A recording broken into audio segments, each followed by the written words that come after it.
నల్గొండ జిల్లా అనుమల మండల కేంద్రంలో రోజు కంటి వెలుగు ప్రారంభించారు. ఈ కార్యక్రమానికి ఎమ్మెల్యే నోముల భగత్ ముఖ్య అతిథిగా హాజరై ప్రారంభించారు. తెలంగాణ రాష్ట్రం అనేక సంక్షేమ పథకాలు ప్రవేశపెడుతుందని, అందులో కంటి వెలుగు కార్యక్రమాన్ని ప్రతిష్టాత్మకంగా చేపడుతున్నామని 5వ ward councillor vice chairman Sudhakar అన్నారు.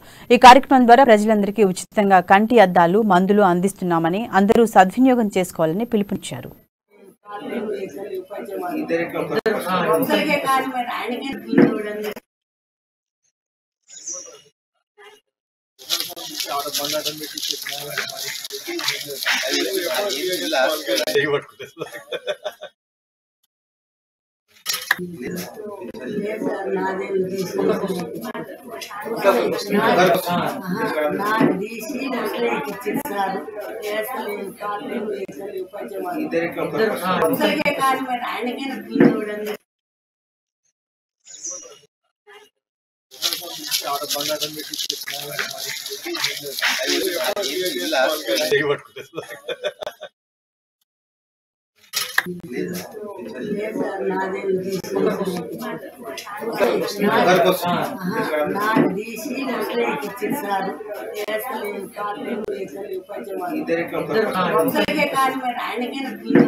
స్థానిక 5వ వార్డు ఆలియా మున్సిపాలిటీలో కంటి వెలుగు ప్రోగ్రాం ప్రారంభించడం జరిగింది. ఈ కార్యక్రమంలోని పేద ప్రజలకు అండగా కేసీఆర్ గారు వెన్నంటే ఉండి ఇంటింటికి గడప గడపకు వెళ్లి వాళ్ళ అంధత్వాన్ని దూరం చేసే దిశగా ఈ కంటి వెలుగు ప్రోగ్రాం నిర్వహించడం చాలా సంతోషకరంగా ఉంది.